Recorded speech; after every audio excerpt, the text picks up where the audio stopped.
धन्वन्तरिमादिदेवम् सुरासुरैर्वन्दितपादपद्मम् लोके जरारुभयमृत्युनाशनम् दातारमीशं विविधौषधीनां शङ्खं चक्रं जलौकां दधतं मृतघटं चारुदोर्भिश्चतुर्भिः सूक्ष्मस्वच्छातिहृद्यं शुकपरिविलसन् मौलिमम्भोजनेत्रम् कालाम्भोदोज्ज्वलाङ्गं कटितटविलसच्चारुपीताम्बराढ्यं वन्दे धन्वन्तरीतं निखिलगदवन् प्रौढदावाग्निलीलं प्रौढदावाग्निलीलं प्रौढदावाग्निलीलम्। प्रणाम सभी लोगों को। मैं वैद्य अरविंद पाठक आप सभी लोगों का स्वागत करता हूं। सभी लोगों को कोटि कोटि प्रणाम करता हूं। आइए आज हम लोग गैस्ट्राइटिस इस विषय पे हम लोग जो चर्चा कर रहे थे कल, उस पे हम चर्चा करेंगे। गैस्ट्राइटिस जो होता है वो जब भी हम 1 मिनट रुकिए, मैं आपको अभी 1 मिनट सेटिंग थोड़ा। प्रणाम सभी लोगों को। गैस्ट्राइटिस जब भी होता है तो वह non steroidal anti inflammatory drugs के साइड इफेक्ट्स की वजह से आजकल ज्यादा बढ़ रहा है। उसी तरह से बहुत ज्यादा विदाही पदार्थ का सेवन हो रहा है, क्षार का सेवन हो रहा है, गरम मसाले, तले हुए, अति शीत ने अति मतलब बहुत ज्यादा तीक्ष्ण और मिर्ची मसाला, लाल लाल मिर्ची या अम्ल रसात्मक जो सॉसेस होते हैं, उसके वजह से जब पित्त बढ़ जाता है उष्णता तीक्ष्णता से, तो जो श्लेष्मधरा कला है आमाशय के अंदर में, और जो क्लेदक कफ है उसको डिस्ट्रॉय करके और वहां की जो कला है उसको डैमेज करके गैस्ट्राइटिस ऐसा प्रॉब्लम होता है, और उसकी वजह से अम्ल पित्त हो जाता है। इस पर हम लोगों ने कल चर्चा किया था और लक्षण वगैरह देखा था। आज हम चिकित्सा वाला भाग देखेंगे। आप सबके सब भारत के सर्वश्रेष्ठ चिकित्सक लोग हैं, सभी को मैं प्रणाम करता हूँ। और आप लोग का क्या विचार है वह आप लोग जरूर बताइएगा। पहले मैं थोड़ा बता देता हूँ, फिर आप लोग भी अपना अपना जो अनुभव है वह हमें बताइएगा कि गैस्ट्राइटिस लेके जब पेशेंट आए तो आप लोग क्या सोचते हैं, किस तरह से विचार करके क्या चिकित्सा देना चाहिए, आप लोग जरूर बताइए। कल हम लोगों ने लक्षणों पे बहुत एकदम डिटेल में 1 घंटा तक चर्चा किया था। आज हम चिकित्सा पे बात करेंगे। तो हमारे पास गैस्ट्राइटिस लेके जब पेशेंट आते हैं, क्रॉनिक गैस्ट्राइटिस होता है, आगे अल्सरेशन हो जाता है, पेप्टिक अल्सर, डिओडिनल अल्सर, तो उसमें पेट दर्द भी होता है, बहुत ज्यादा तकलीफ होती है, और हाइपर एसिडिटी ऐसे सिम्टम्स बताता है, एब्डोमिनल डिस्कम्फर्ट बताता है, एब्डोमिनल डिस्टेंशन बताता है, मतलब आधमान हुआ है और पेट हमेशा गड़बड़ाया हुआ है, थोड़ा भी खाए तो एसिडिटी होने लगती है। तो इसमें पेशेंट जो है हमारे पास बेरियम मील लेके, बेरियम मील का स्टडी जो रहता है एंडोस्कोपी करके हमारे पास आता है। तो जब कंफर्म हो जाता है गैस्ट्राइटिस है, ऐसे तो हम लक्षण से समझ सकते हैं, प्रत्यक्ष प्रमाण है, अनुमान है, नाड़ी परीक्षा है, उस सबसे हमें पता चल जाता है। लेकिन मॉडर्न इन्वेस्टिगेशन लेके कंफर्म हो गया अगर पेशेंट आया, तो उसमें ये पता चलता है कि एंडोस्कोपी से हमें कंफर्म हो गया। तो उसमें क्या होता है कि मॉडर्न डॉक्टर्स जो देते हैं प्रोटॉन पंप इनिबिटर्स दवाइयां देते हैं, पेंटाप्रेजोल, ओमेप्रेजोल, ये सब दवाइयां देते हैं। आयुर्वेद में इसके बारे में जब अम्ल पित्त करके हम लोग चिकित्सा करते हैं, तो आयुर्वेद का चिकित्सा करेंगे और बात करेंगे, और उसके बाद में हम लोग और क्या क्या चिकित्सा करना चाहिए वो हमें देखना है। लक्षण पे हमने बात किया है और उपद्रवों पे भी बात किया है कि इसका साइड इफेक्ट होने से कितना बड़ा कॉम्प्लिकेशन होता है, क्रॉन्स डिजीज और पेट में जख्म वगैरह हो जाता है। तो ये अम्ल पित्त जो है, गैस्ट्राइटिस के वजह से जो अम्ल पित्त हुआ है, आइटिस मतलब इन्फ्लेमेशन, और वो कौन करता है तो पित्त करता है। तो ये एक आमाशय समुद्भव व्याधि है। इसका निर्माण पित्त की दृष्टि से होता है, और कफ भी जो है वहां पे क्लेदक कफ उसकी दृष्टि से हुआ है। इसी कारण अगर रोगी बलवान है और उसको कृशता नहीं आई है, तो सबसे पहले हमें वमन कराना चाहिए। तो उसके लिए हम लोग तिक्त रसात्मक द्रव्यों का उपयोग कराते हैं, जैसे कि पटोलादि घृत है, या हम लोग नीम पत्र, इसका काढ़ा बनाते हैं, और पहले घृतपान करा के स्नेहन शोधन करके, और जो क्लासिकल वमन का प्रोसेस है स्नेहन शोधन कराना, उसके बाद में घृत पान करा के वर्धमान मात्रा में, और उसके बाद में हम लोग मदन फल है, शहद है, संधव मिलाकर, और उसका हम लोग वमन कराते हैं।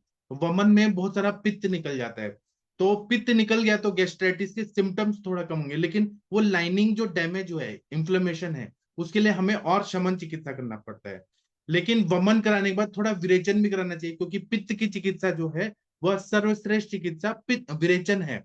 तो विरेचन के लिए हम लोग निशोत्तर का प्रयोग कर सकते हैं, हरितकी का प्रयोग कर सकते हैं, द्राक्षा का प्रयोग कर सकते हैं, यष्टि मधु का प्रयोग कर सकते हैं। तो और या फिर हम चूर्ण कल्पना देखें, मिक्स जो चूर्ण होते हैं, जैसे अविपत्तिकर चूर्ण है, स्त्रंसन चूर्ण है, आमलक आदि चूर्ण है, त्रिफला चूर्ण है, विरेचन क्वाथ है, इनका प्रयोग करें तो अच्छे से विरेचन हो जाता है। फिर संसर्जन क्रम कर दे, क्योंकि ऊर्ध्व अगर अम्ल पित्त है तो हम लोग वमन, अधोग है तो विरेचन, ये हम लोग करते हैं। तो गैस्ट्राइटिस के साथ ऊपर पित्त आने वाला वो सिम्टम भी हो सकता है, या अतिसार के भी लक्षण हो सकते हैं। तो दोनों हमें अवस्था देखनी पड़ती है कि अधोग अम्ल पित्त है कि ऊर्ध्वग अम्ल पित्त है। उसके बाद में, क्योंकि अम्ल पित्त में पित्त साम होता है, साम पित्त है, तो ऐसा बोलते हैं सामान दोषण न निर्हरित। तो वहां पे अगर हम लोग मतलब साम पित्त है, तो उसमें हम लोग को क्या करना है कि दोष अगर ज्यादा उत्क्लेशित अवस्था में है तब ही वमन कराना है। नहीं तो हमें साम पित्त की चिकित्सा के लिए सुच्छेखर रस है, या फिर लंघन कराना, षडंग पानीय देना, जो षडंग पानीय में गुड़ूची डाला हुआ है, और लंघन करा के पेशेंट को रखना है, या मुद्गयूष देना है, चावल का जो मंड होता है वो दे के रखना है, या तक्र जो है वो देना है, कैसे भी लंघन कराना है। तो शमन में शुरू में लंघन कराना है, बाद में जब भूख लगने लगे अच्छा से तो लघु भोजन कराना है, और तिक्त रसात्मक पाचक द्रव्यों का प्रयोग करें। जैसे गुड़ूची के कल्प हैं, संशमनी वटी है, या गुड़ूची दे दें, गुड़ूची सत्व दे दें, किरात तिक्त दे दें, तो यह बहुत अच्छा शमन करता है। जब आम का पचन हो जाए और उसके बाद में फिर हम निरामावस्था में और पित्त है तब हम वमन करें तो ज्यादा फायदा होता है। दीपन पाचन करना है यहाँ पे, लेकिन कटु रस के द्रव्यों से नहीं करना है, यहाँ पे हमें तिक्त रस के द्रव्यों से करना है, तो वो बहुत अच्छा फायदा होता है। उसी तरह से हम लोग को द्रव गुण वाले औषधियों का प्रयोग, क्वाथ वगैरह नहीं देना है शुरुआत में। अगर बहुत ज्यादा काढ़ा वगैरह बहुत पिलाएंगे तो, जैसे कोई अगर अमृतोत्तरम कषायम जैसे बहुत ज्यादा काढ़ा पिला पिला रहा है, तो या पटोल आदि कषाय बहुत ज्यादा मात्रा में पिला रहा है, कोई भी चीज औषधि की मात्रा से ही दिया जाए तो ज्यादा फायदा होता है। बहुत ज्यादा ज्यादा अगर दे देंगे तो वो द्रव गुण से बढ़ने से तो और ज्यादा नुकसान करेगा, उत्क्लेश को और ज्यादा बढ़ा देगा, ढका रहेगा तो बहुत ज्यादा तकलीफ होगी। तो हमें कम मात्रा में अगर क्वाथ देना है तो कम मात्रा में दे, और हमें दीपन पाचन करना है, पित्त का शमन करना है। उसी तरह से अम्ल पित्त में ग्राही द्रव्यों का प्रयोग करना चाहिए। तो क्योंकि क्या होता है कि थोड़ा उष्ण गुण वाले जो ग्राही द्रव्य होते हैं वो ज्यादा फायदा करते हैं और दीपन पाचन कार्य भी करते हैं, साम पित्त का शमन भी करते हैं। तो जो ग्राही द्रव्य गुण वाले जो औषधियां होती हैं, जैसे कि सुधा कल्प है, जैसे शंख भस्म है, वो ग्राही है और वह थोड़ा क्षारीय है। तो पित्त अम्ल पित्त बढ़ा हुआ है तो क्षार गुणात्मक, क्षार वाला जो चीज शंख भस्म है, उसको नींबू के रस के साथ हम लोग पुट देते हैं तो उसकी क्षारीयता थोड़ा कम हो जाती है। तो शंख भस्म बहुत अच्छा है, कपर्दिका भस्म बहुत अच्छा है, प्रवाल पंचामृत है गुलकंद के साथ, या हम लोग और आंवला के स्वरस के साथ दे सकते हैं, दाड़िम के स्वरस के साथ दे सकते हैं प्रवाल पंचामृत, या दूध के साथ दे सकते हैं, शुंठी का प्रयोग करें, और मीठा छाछ तक्र का प्रयोग करें तो बहुत अच्छा फायदा होता है। ये ग्राही भी द्रव्य है और अम्ल पित्त में बहुत ही अच्छा फायदा करते हैं। किसको पेट दर्द हो रहा है तो शंख भस्म दे दिया, या प्रवाल पिष्टी दे दिया तो शंख, उससे पेट दर्द एकदम ठीक हो जाता है। और ये गैस्ट्राइटिस के बाद जो अल्सरेशन है उसमें परिणाम शूल जैसे या अन्न द्रव शूल है वह भी कम हो जाता है। उसी तरह से फिर ग्रहणी कला को अच्छा करना है तो परपटी कल्प का भी प्रयोग करते हैं जो ग्राही होते हैं। तो उसमें, और क्योंकि परपटी कल्पना जो रहती है उसका कार्य क्षेत्र होता है अधो आमाशय, ऊर्ध्व आमाशय में तो पूरा श्लेष्मल लाइनिंग तो खराब है ही, लेकिन अधो आमाशय से लेके ग्रहणी कला तक परपटी कल्पों का ज्यादा अच्छा उपयोग होता है। पित्त की विदग्धावस्था को कम करने के लिए परपटी कल्पना का प्रयोग करते हैं, तो वो दीपन पाचन करता है और वहां की कला को अच्छा करता है, रिजुवनेट करता है।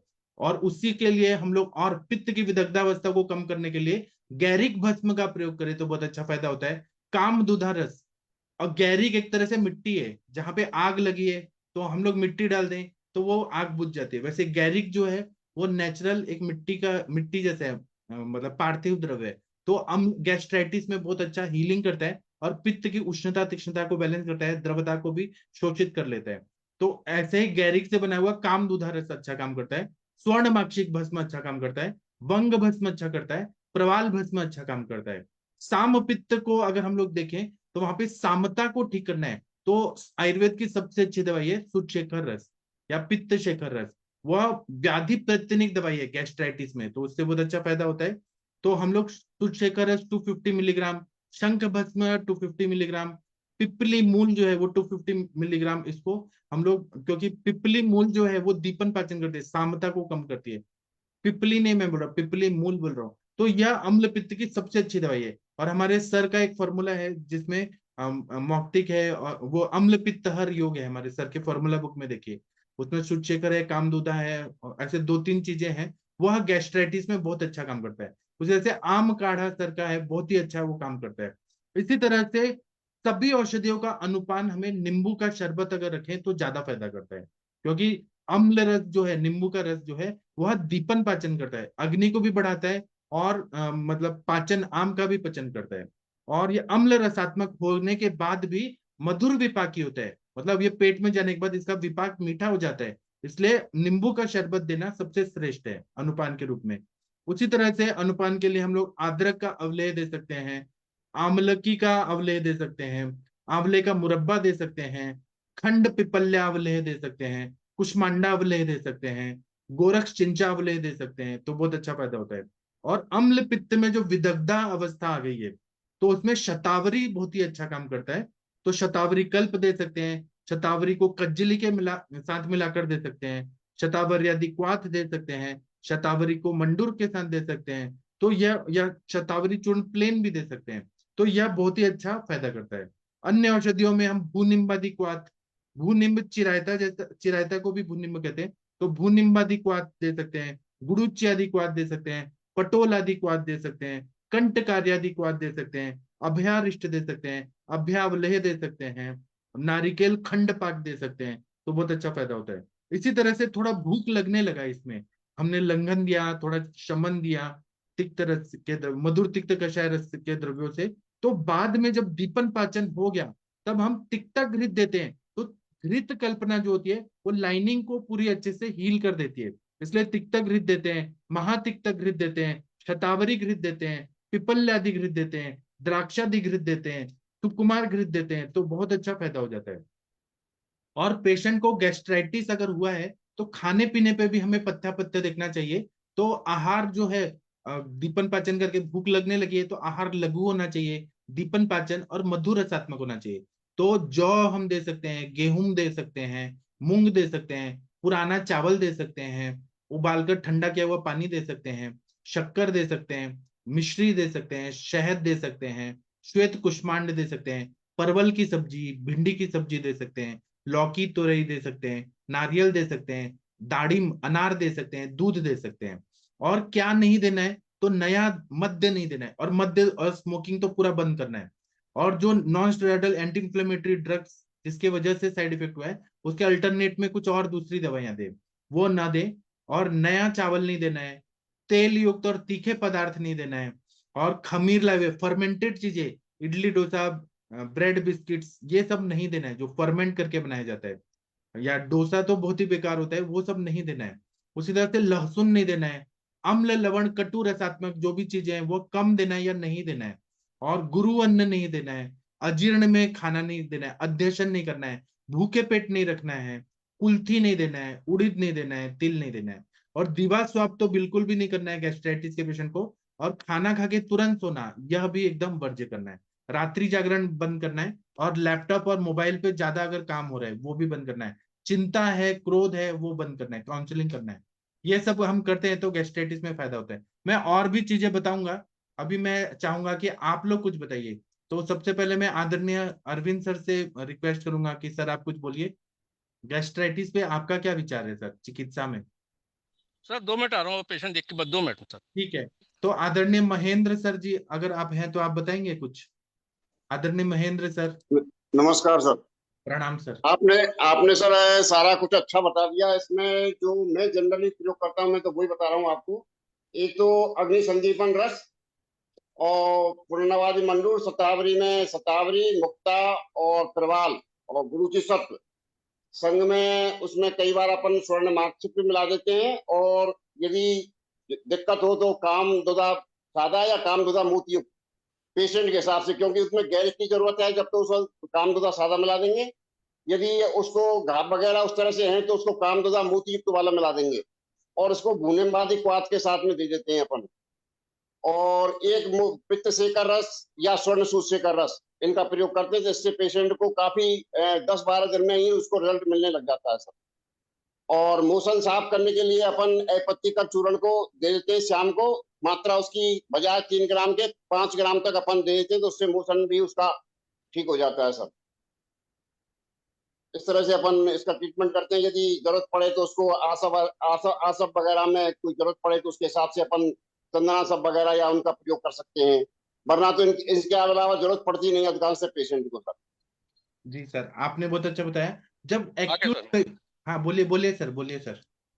सर नमस्कार सर, सबको मेरा नमस्कार। देखिए, पित्त जब भी होता है वो अमाशय समुद्भव व्याधि है। इसमें पित्त या कफ होगा, उसका डोमिनेंस होगा। तो इसीलिए जैसे सर ने बताया कि पूर्वम वमनम आचरेत, पहले वमन करा दो, उसके बाद पश्चात मधु विरेचन।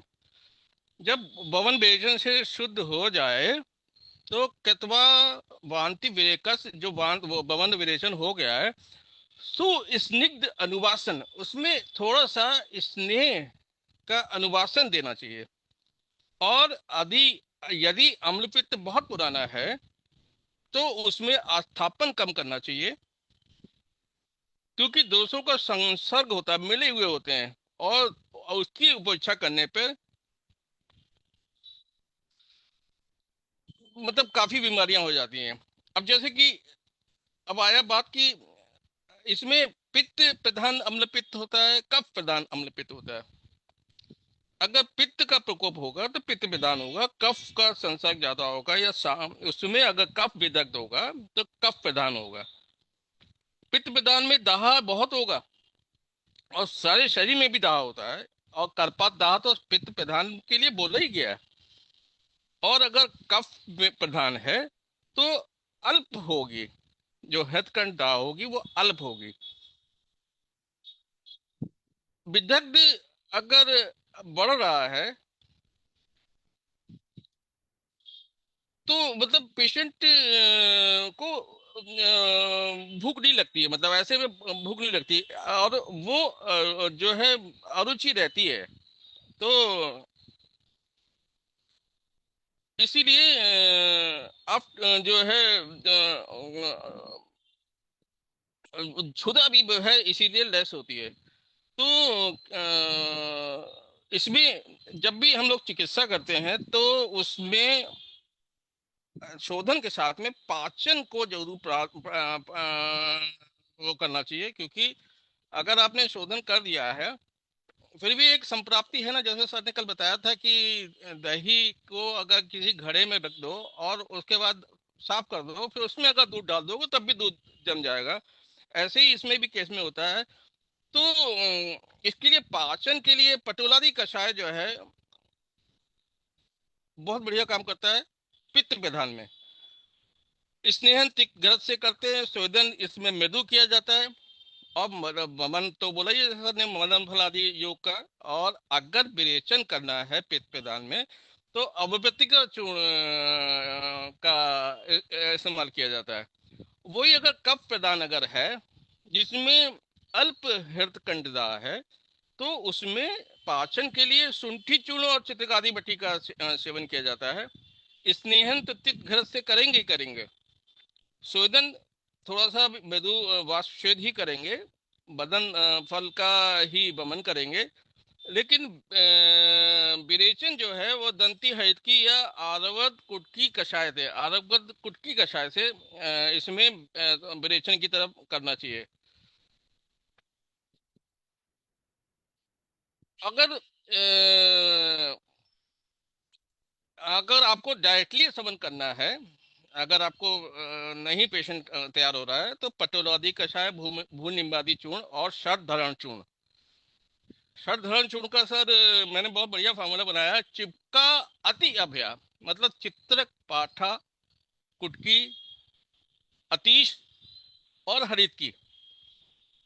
ये अमाशयगत वात के लिए, अमाशयगत कोई भी बीमारी हो उसमें ये सबसे बढ़िया काम करता है। और अमाशयगत उद्भव व्याधियों में ज्वर भी होता है, सर्दी भी होती है, अम्ल पित्त भी होती है, और इसके अलावा कई ऐसी बीमारियां होती है वो होता है। पित्त प्रधान में जब भी आता है तो कामदुधा ड्रग ऑफ चॉइस है, सब लोग बोलते हैं, सब लोग देते हैं। लेकिन अगर सामता है उसमें, अगर कफ का थोड़ा सा संबंध है या आम का संबंध है, सामता को आम ज्यादा कहेंगे, तो सुशेखर का कॉम्बिनेशन इस्तेमाल करना चाहिए। स्वर्ण माक्षिक भस्म बहुत बढ़िया काम करती है। इवन डायबिटिक पेशेंट में भी ये इंडिकेशन है कि जब भी द्वितीय अवस्था जैसे पित्त में होता है तो उसके लिए भी इंडिकेशन है। प्रवाल मुक्ता, शुक्ति और अभिपत का सभी देते हैं। शंख सब देते हैं। पंच ये पंच जो भी सुधा कल्प है उसका सब देते हैं। लेकिन नारिकेल लवण ये इसमें बहुत बढ़िया इंडिकेशन है, जिसका पाचन से बहुत बढ़िया संबंध रहता है। छाल परपटी, प्रवाल पंचामृत जैसे भी मैं बोल रहा था कि सभी लोग देते हैं। लेकिन गुड़ुच्यादि कषाय और भूनिम्बादि कषाय, ये गुड़ुच्यादि कषाय बिफोर मील और भूनिम्बादि कषाय भी बिफोर मील ये देना चाहिए। कभी जब भी कफ का प्रधान आए, मतलब कफ सा के लिए बार बार मैं बोल रहा हूँ, तो उसका एक बहुत बढ़िया श्लोक है, स अनिल कफम स कफम तच्च लक्षण। जब भी ये लक्षण होते हैं, या तो बात की वजह से या बात कफ की वजह से या कफ की वजह से, तो उसमें बड़ा संभल के चलना पड़ता है। पिपली घृत जब भी आपका कफ प्रदान आता है, पहले आम पाचन कर लीजिए। कटुलौदी कषाय से, शुंठी चूर्ण से, पंचकोल चूर्ण से, धान्य नागर काश से, फिर आप पिपली घृत, नारिकेल लवण या कल्याणक क्षार इसमें इसमें बोला गया है। जैसे कि उसमें क्षार परपटी इंडिकेशन किया गया है पित्त धारा में, जब पित्त विधान होता है, और नारिकेल लवण है। लेकिन इसमें नारिकेल लवण के साथ में कल्याणक क्षार का इस्तेमाल होता है। इसके अलावा वासादि क्वाथ है, वासा, गुरुचि, तिफला, नीम, छाल, चिरायता, भंगराज वगैरह कॉम्बिनेशन जो होता है वासादि क्वाथ।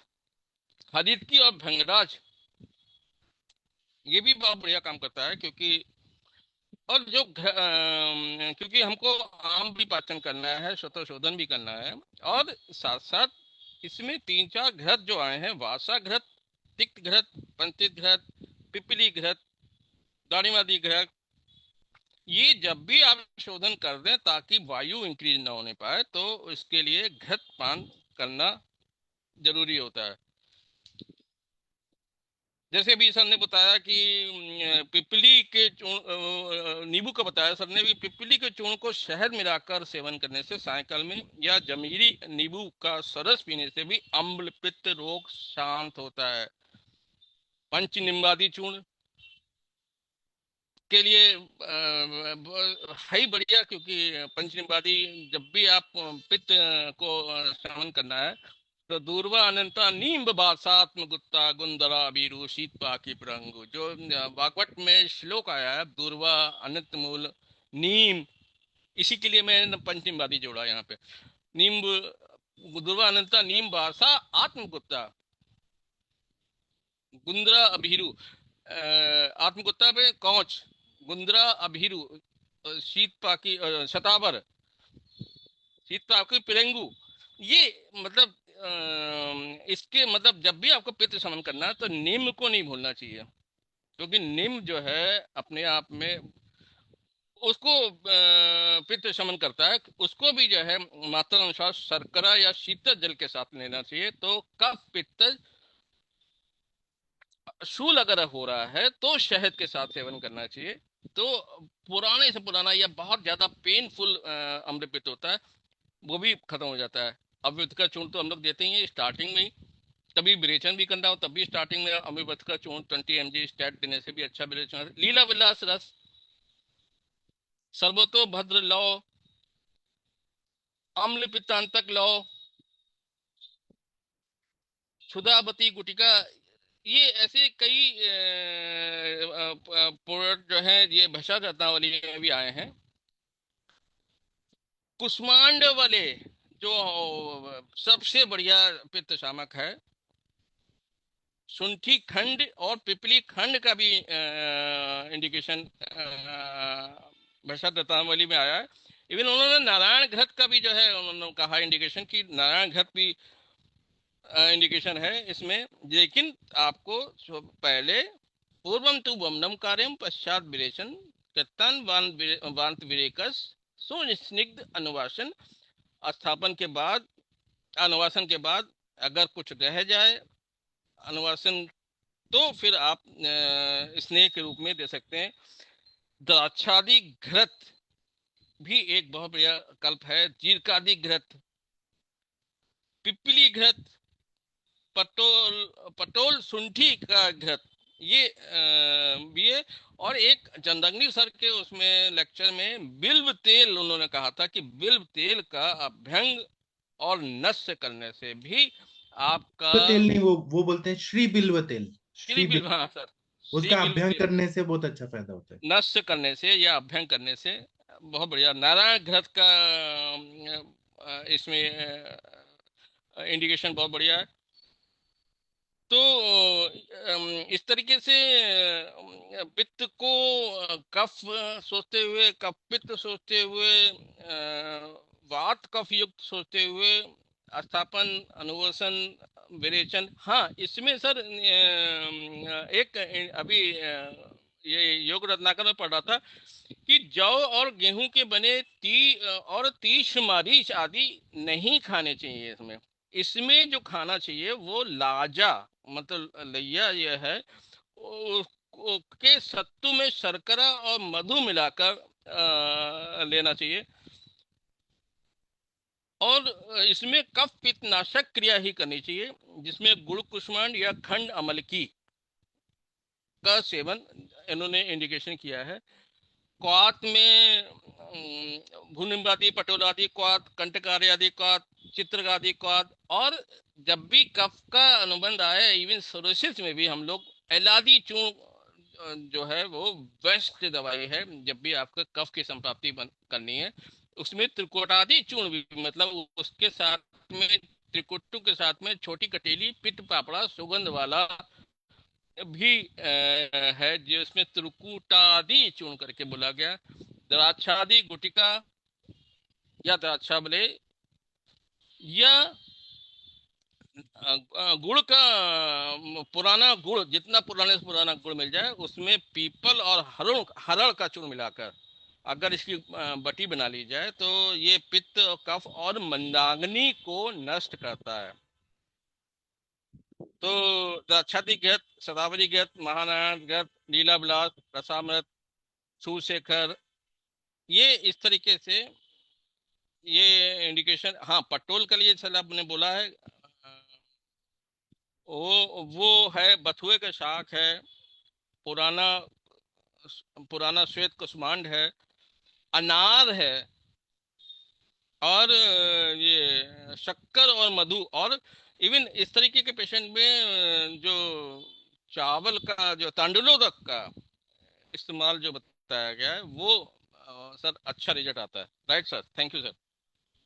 मुझे आपसे एक पूछना है, पूछ सकती हूँ क्या सर? हाँ हाँ, पूछिए आपने पूछिए। नहीं, डॉक्टर अरविंद जी से हाँ, यस मैम, यस मैम। षडधरण चूर्ण आपने बोल दिया, तो उसमें चित्र का षडधरण चूर्ण आया है, वो आमाशय वात के लिए आया है। करेक्ट। वहाँ पे चित्रक है, इंद्र, हाँ इंद्र, ये वो पाठा, चिपका अति अभया, बस केवल एक चित्रक, हाँ, इंद्र, पाठा, कुटकी, चिपका का, कुटकी, अति अभया, अतीश हाँ, और अभया। हाँ, तो हम यहाँ पित्त के लिए दे रहे हैं ना, आमाशयगत है मगर नहीं, पित्त और कफानुबंदी, अगर है। सर ने बताया ना कफानुबंदी है, अगर वहां पे हाँ, आधान है, अच्छा हाँ, अच्छा तब। अच्छा। जब भी कफ का अनुबंध होगा तो हल्का अल्प दाह होगा, पित्तानुबंध होगा तो ज्यादा होगा। इसीलिए हाँ कफानुबंध के लिए उन्होंने बोला है कि कफ निष्ठीवन गौरव जड़ता अरुचि शीत अवसाद विलेपा दाहन बल हानि साध कंडू निद्रा चिन्ह अनिद्रा चिन्ह कफानुगत है। मतलब कफ का निष्ठीवन होगा। वांतम हरितम पीत नील कृष्ण कृष्णावरक्तम मत्स्यो अधिकम, जो एक श्लोक कल मैंने बताया था कि जो उल्टी होगी वो हरित नीली पीली और काली और उसके मछली की गंध जैसी बदबू आती है, और वो उसमें श्लेष्मानुजातम संहितम उसमें श्लेष्म का अनुबंध होता है। और जब दूसरा श्लोक आया कफ निष्ठीवन गौरव जड़ता अरुचि शीत, अरुचि भी होगी, शीत ठंड लगेगी, अवसाद होगा विलेपा दहन बल हानि, दहन बल हादि दहन बल साधक कंडू मिलेगा इसमें। निद्रा अनिद्रा, या निद्रा ज्यादा मिलेगी क्योंकि कफ की वजह से निद्रा की अधिक, वो अम्ल पित्त जो है कफ युक्त माना जाता है। लेकिन अगर कफ वात युक्त होता है तो उसमें जो लक्षण दिखाई देते हैं वो दोनों के होते हैं। और जो अनिल अनिल कब वाला होता है उसमें जो होता है उसमें वो सबसे ज्यादा कंफ्यूजिंग होता है। जब अमाशयगत जैसे आपने बात बोला तो स अनिल कफम कफम वो लक्षण दिखाता है कभी कई बार। दोष लिंगेन दोष लिंगेन मति, मतलब ये मति को मोह लेता है जो पेशेंट, जो डॉक्टर से उसको ठीक करता है वो अतिसार और वमन सोच के ही उसकी चिकित्सा करता है। लेकिन यहाँ पे अनिल कफ में कफ को शमन करने वाला और वात को शमन करने वाला चिकित्सा की जाती है। Right ma'am? हाँ करेक्ट। मैं ठीक, बोलूं मेरा? आप बोलिए, फिर अनुरीता मैडम का सुनेंगे गैस्ट्राइटिस पे। हाँ, बोलिए पहले आप। पहले अनुरीता मालूम बोलती है क्या? अनुरीता मैडम, आप बोल सकती हैं। मैं सर मैम को बोलने दीजिए, कोई दिक्कत नहीं, मैं अभी जुड़ी हूँ। बोलिए मैम, बोलिए। हाँ सर। संक्षेपतः क्रियायोगो निदान परिवर्जनम। पहले तो आपने कल बहुत सारे हेतु बता दिए हैं। अनशन है, आद्यशन है, अजीर्णाशन है, विरुद्धाशन है, और अनेक प्रकार के ड्रग्स लेके पेशेंट हमारे पास आते हैं। तो उसके वो एलोपैथी के ड्रग्स के साथ एंटासिड खाते रहते हैं, और पित्त दबाए दबाए अनेक साल से दबाया रहता है पित्त। तो ऐसा अनेक साल अनेक दिन तक हो रहा है, तो कभी कभी पित्ताशय में स्टोन भी दिखाई देते हैं उनके, अल्सर भी दिखाई देता है, गैस्ट्रिक अल्सर या अन्य अल्सर, डिओडिनल अल्सर भी दिखाई देता है। तो पहले मेरा तो यह है कि निदान परिवर्जन करना, उसके बाद में विरेचन का विचार करती हूँ मैं। तो विरेचन के लिए हेलो। कुछ कुछ पेशेंट, हेलो सर, बोल हाँ हाँ, सकती हूँ बोलिए ना? बोलिए, आप बोलिए हाँ बोलिए। हाँ। तो विरेचन के लिए मैं, एक तो एरंड स्नेह मुझे बहुत अच्छा लगता है। पेशेंट का बिल भी कम होता है, तो मैं एरंड स्नेह ज्यादा प्रिफेयर करती हूँ। जो नहीं लेते उनको स्त्रंसन कार्य करने वाली या हरितकी का या अविपत्तिकर चूर्ण, कुछ कुछ लोगों को चूर्ण लेना अच्छा नहीं लगता, तो एरंड स्नेह का विचार करती हूँ, अविपत्तिकर देती हूँ। उसके साथ में विरेचन अच्छी तरह से होने के बाद दाढ़ी मादी घृत देती हूँ, और उसके बाद में मैं मौक्तिक भस्म, ये उसके साथ में गुडुचि सत्व, मौक्तिक भस्म, गुडुचि सत्व, प्रवाल पंचामृत, इसकी पुड़िया देती हूँ। और बहुत ज्यादा जलक राशन भी एक हेतु मिलता है, शांतो अग्नो म्रियते, ऐसा कहा है, वो भी पहले हमें बंद करना पड़ता है, क्यों? सुबह उठे बराबर बहुत पानी पीने की लोगों की आदत रहती है, तो उससे शांत होता है और द्रवत्व बढ़ता है पित्त का। ये भी एक मैं याद से अठवण रख के मैं वो करती हूँ। पित्त प्रधान है तो मनु का बहुत ज्यादा देती हूँ। सुवर्ण सूत शेखर सभी तीनों तीनों में भी चलता है सुवर्ण सूत शेखर। उसके बाद में प्रभा पंचामृत भूनिम्बादि आरोग्यवर्धिनी देती हूँ। और लास्ट में उसके साथ तो मोरावड़ा रहता ही है।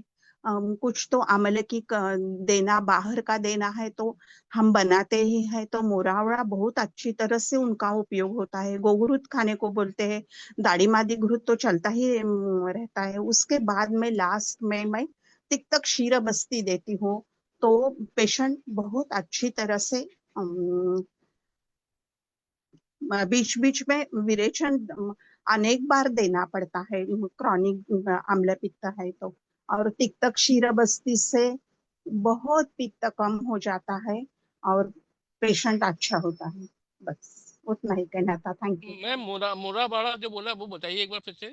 मोरा बाड़ा मोरावड़ा यानी आमल की आंवले का को, मुरब्बा को मुरावड़ा बोलते हाँ हैं। मुरब्बा, हाँ मोरावड़ा, मुरब्बा, मराठी में मुरावड़ा जब भी सर भी मुरावड़ा, बोलते हैं ना, हाँ तो मुरब्बा हाँ को मुरावड़ा बोलते हैं।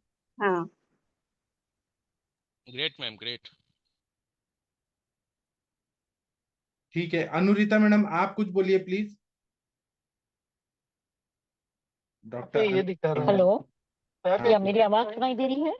आ रही है, आ रही है। हेलो, या सर हाँ, मैं रोड पे हूँ, एक्चुअली जर्नी में हूँ।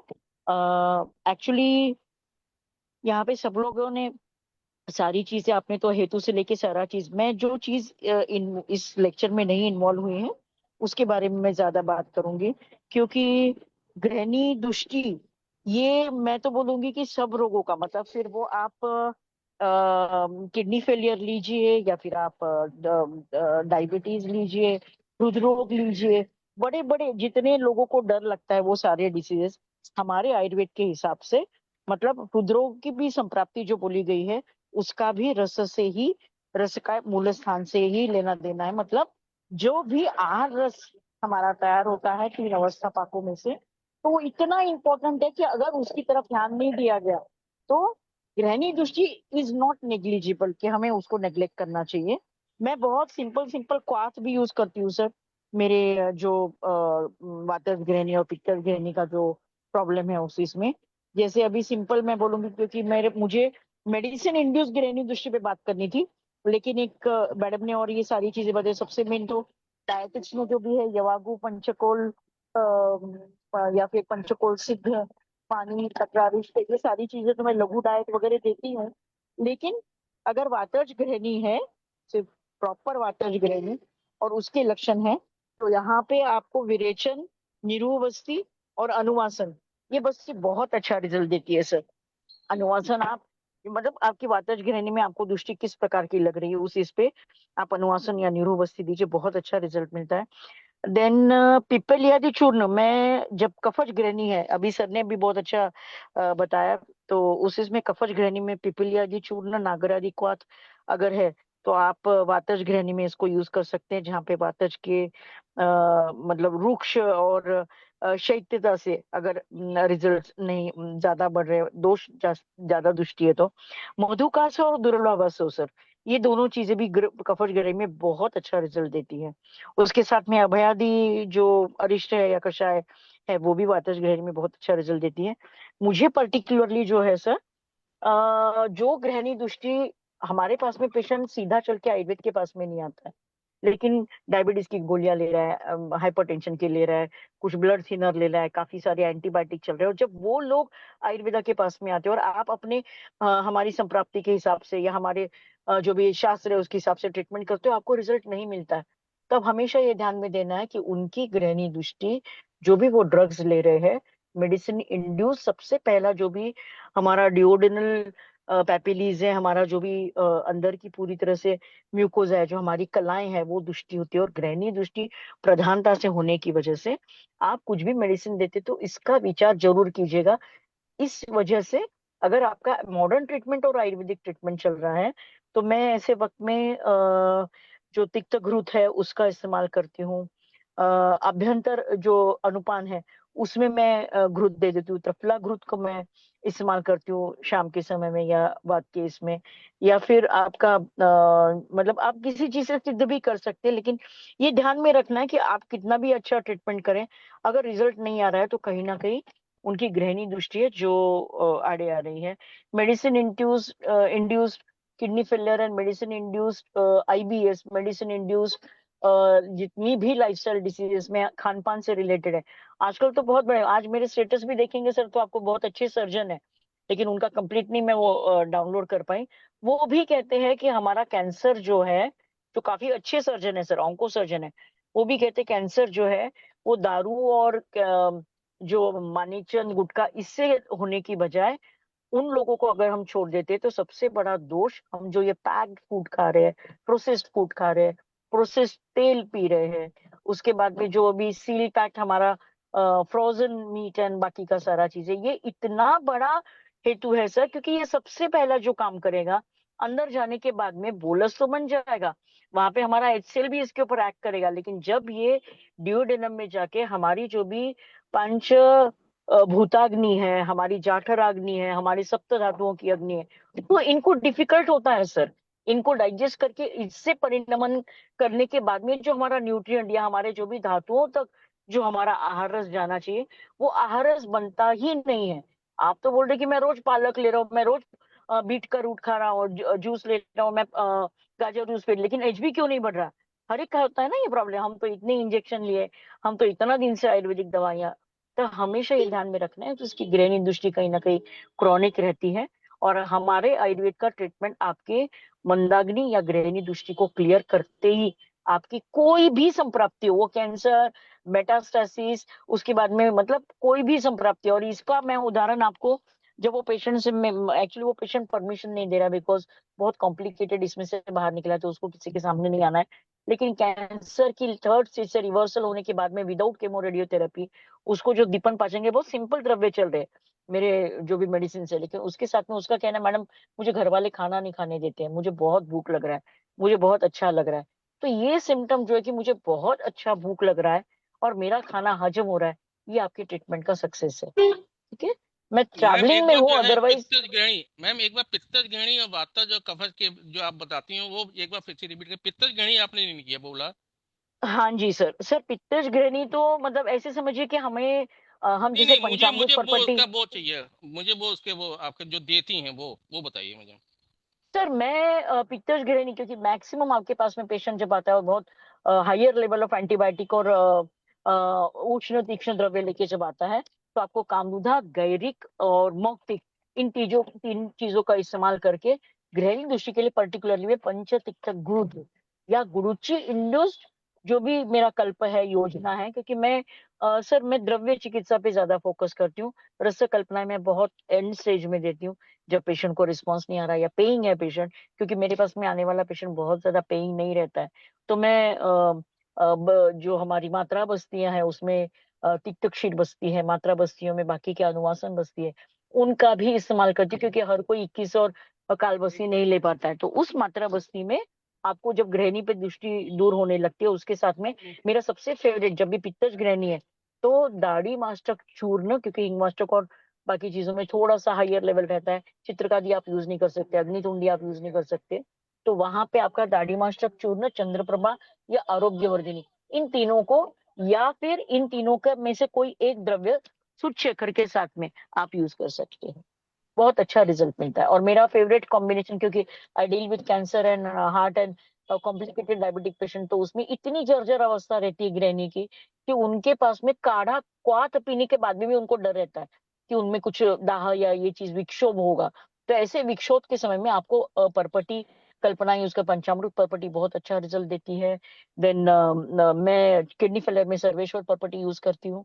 उसके बाद में अगर डायबिटिक बाकी के या कुछ ऐसे अल्सरेटिव अगर ये है तो वहां पे आपको जो भी है सूक्ष्मेकर के साथ में कॉम्बिनेशन जो आप, क्योंकि कभी कभी हमें सूक्ष्म त्रिफला गंधक रसायन देते वक्त में भी इन चीजों का इस्तेमाल करना ध्यान देना पड़ता है कि सूक्ष्म त्रिफला गंधक बहुत अच्छा एंटीबैक्टीरियल डोज है, लेकिन अगर ग्रहणी दृष्टि रहेगी और वो भी पित्तज ग्रहणी, तो उसको उसका रिजल्ट आते वक्त में दाह या विक्षोभ या फिर उष्ण तीक्ष्ण द्रव्य से उसको जलन महसूस होता है। और पर्टिकुलरली बताता है, आप जब भी अब मेरा क्योंकि एब्डोमेन पे ये चल रहा था तो मैं वही बता रही थी, आपका जो मैकबर्नीज पॉइंट है या फिर आपका जो मिड क्लेविकुलर लाइन में जो आपका सबकोस्टल एरिया, वहां का जो पर्टिकुलर गॉल ब्लैडर का पॉइंट है, ये आपके द्योतक चिन्ह है सर। अगर वहां पे कोई पॉइंट आउट करता है कि यहाँ जलन हो रहा है, जो कि सब कार्डियक नहीं है पेन, और वो सब कोस्टल रीजन के वहां पे 101% वहां पे डिओडेनम इन्वॉल्व है, डिओडेनम का first and second part involve है, मतलब हमारे इसमें जो भी हमारी गृहिणी को जो भी बहुत बड़ा फटका बैठ चुका है। काफी बार आपने हमेशा काढ़ा क्वाथ बहुत अच्छे है, लेकिन इफ दो द्रव्य are not of good source, not good prepared और स्टैंडर्ड प्रिपरेशन नहीं है, तो वो भी तकलीफ दे सकते हैं और फिर आयुर्वेदा पे नाम आता है। तो इन सारी चीजों का ध्यान रखिए। मैम आपने अभी खाने का पित्तज ग्रहणी में सूतशेखर और हिंगवाष्टक आपने बोला ना, इंडिकेशन हिंगवाशक दोनों नहीं दी सर, थी दाढ़ी मस्तक, दाढ़ी दाढ़ी मस्तक सर। मास्टर और सूतशेखर आपने हाँ पित्तज ग्रहणी में दिया? हाँ जी सर, मैं देती हूँ सर, कामदुधा देती हूँ, गैरिक देती हूँ, साम पित्त है नहीं कि डिफरेंस क्या निराम रहता है, पित्त है कामदुधा उसको। या सूतशेखर अलग अलग कब देते नहीं हैं? सर, सर आपकी अवस्था पे रहता है, अगर सामता है तो आपको जो भी हो सूतशेखर ही देना पड़ता है, अगर सामता नहीं है तो आप कामदुधा, गैरिक, इन सारी चीजों का इस्तेमाल कर सकते हैं। राइट मैम, वो थैंक यू मैम। पेशेंट की कंडीशन जैसे है, क्योंकि ऐसे पिक्चर ग्रहणी लेके डायरेक्टली पेशेंट आपके पास में हार्डली, मतलब क्योंकि जब आता है तो या तो गेस्ट्राइटिस की एकदम सीवियर ऐसी कंडीशन में रहता है कि कहीं ना कहीं मलीना दिखता है या फिर अल्सरेटिव कोलाइटिस रहता है। क्योंकि आई जो नॉर्मल वाले केसेस है उससे बहुत कम डील करती हूँ, मेरे पास में हमेशा कॉम्प्लिकेशन वाली चीजें ज्यादा रहती है, तो मेरे योग बने रहते हैं। जैसे मेरा मैं गैस्ट्रोनिल वाला कॉम्बिनेशन डिक्लेयर आपको उसके कंटेंट लिख के बताऊंगी, तो उसमें काल्मिक भी आता है, उसमें गैरिक भी आता है, उसमें बाकी के, क्योंकि मेरे पास में जो पेशेंट्स रहते हैं उनका वो डिमांड रहता है कि उनकी कंप्लीट गृहिणी को आपको एक आवरण देना रहता है। भले ही वो पित्तज गृहिणी ठीक हो जाती, फिर भी आपके द्रव्य तीक्ष्ण रहते हैं, आपके द्रव्य अगर थोड़े से स्ट्रांग रहते हैं, तो उस वक्त में अगर आप भस्म यूज कर रहे तो you have to give a protective covering sir, because you see you open, आपकी म्यूकोजल लाइनिंग देखिए सर, बहुत ब्यूटीफुल लाइनिंग होती है। इसको इरिटेट करने के लिए आपका खान पान, आपके गैसेस, आपकी साम पित्त, आपका जो भी जितने आमद संप्राप्तियां, उसमें सबसे पहले आपका म्यूकोजा ही खराब होता है। It's nothing but it is दृष्टि।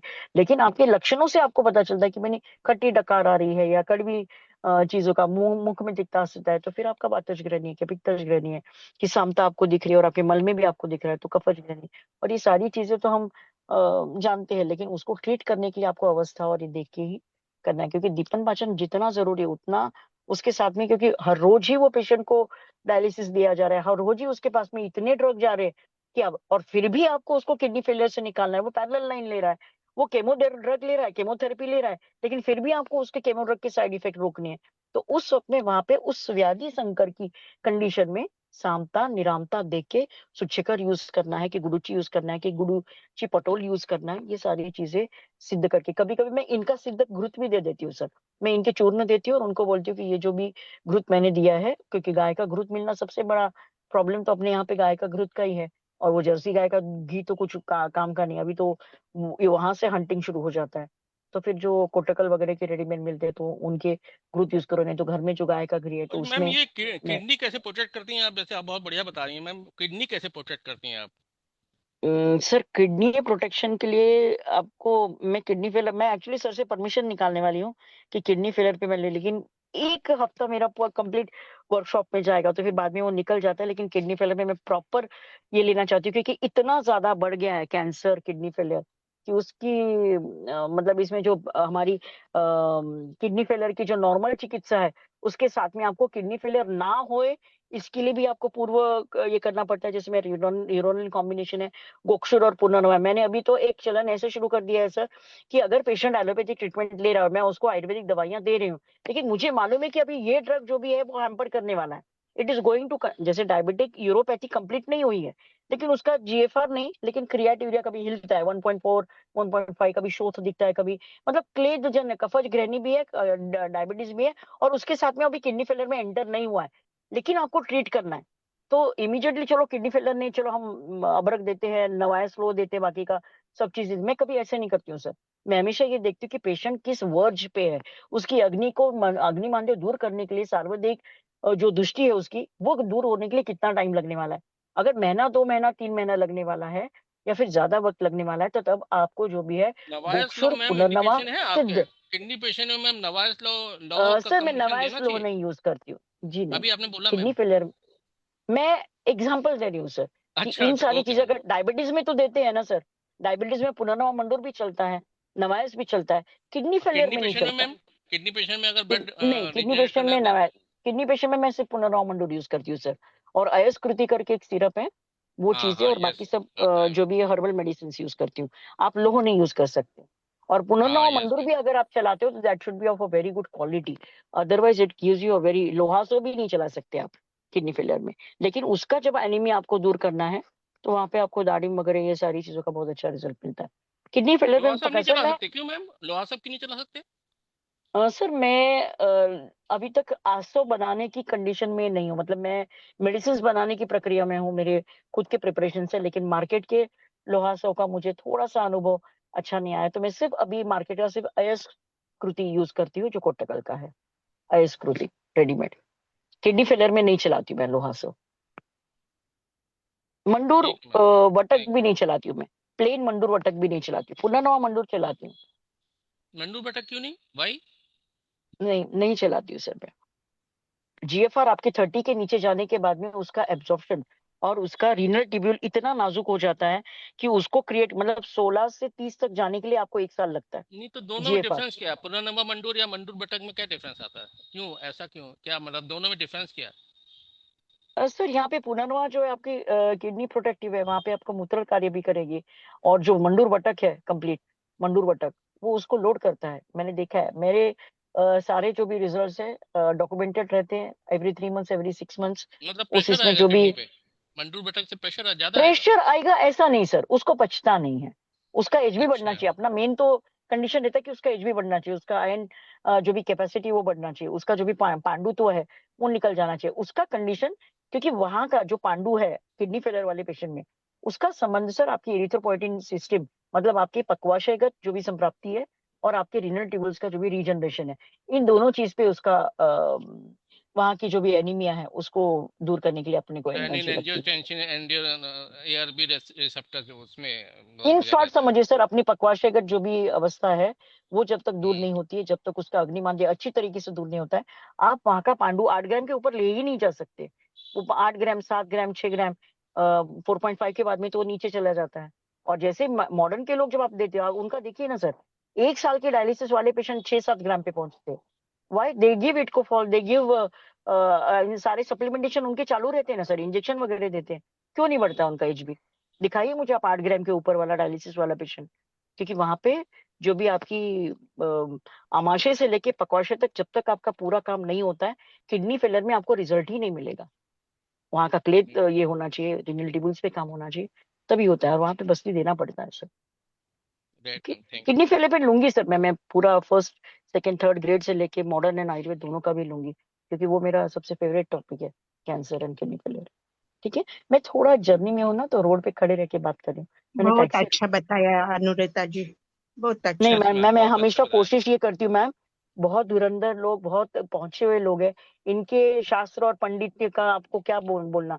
अरविंद सर का अगर आप लेक्चर सुनते तो कोई बीएमएस वाला फर्स्ट ईयर का भी पेशेंट निष्णात बन जाए। लेकिन मेरा एक ही आपको बेनिफिट मिल सकता है कि in these 30 years what I see the patient, they all are from all the difficult places, सब कुछ एलोपैथ लेके आते, तो वहां पे संप्राप्ति अलग घटित होती है जो अपने शास्त्र के उस हिसाब से नहीं बैठती है, संकर में आती है। उसको डील करते वक्त में अगर अपन ब्लड थिनर रुका नहीं सकते, लेकिन उसके वहां पे जख्म पे तो आपको हीलिंग देना है, फिर वहां पे क्या करना है, आप ब्लड थिनर बिना रुकाए वहां पे हीलिंग कैसे कर सकते हैं? तो ये सारे करेक्ट। कॉम्प्लिकेशंस में एग्जांपल देती हूँ, तो प्लीज हाँ, कोई हर्ट मत होया करिए, क्योंकि ग्रैनी ये मेरा इतना फेवरेट टॉपिक है। ग्रैनी पे काम किए बगैर कहीं पे भी आपको रिजल्ट नहीं मिलेगा, और सर तो बहुत अच्छा बताते हैं। बस बीच में वो सुनाई दिया, सर का बहुत अच्छा डिस्कशन चल रहा था, अरविंद सर बहुत इससे बात कर रहे, तो इसलिए मैंने बीच में रोक के टैक्सी में बहुत बारिश हो रही है क्योंकि बॉम्बे में गंदी बारिश हो रही है। Okay, thank you. ओके। ठीक है, तो अभी मैं सेशन बंद कर देता हूँ, हम लोग फिर मिलेंगे 9 बजे। थैंक यू, प्रणाम सभी लोगों को, टाइम हो गया है, थैंक यू।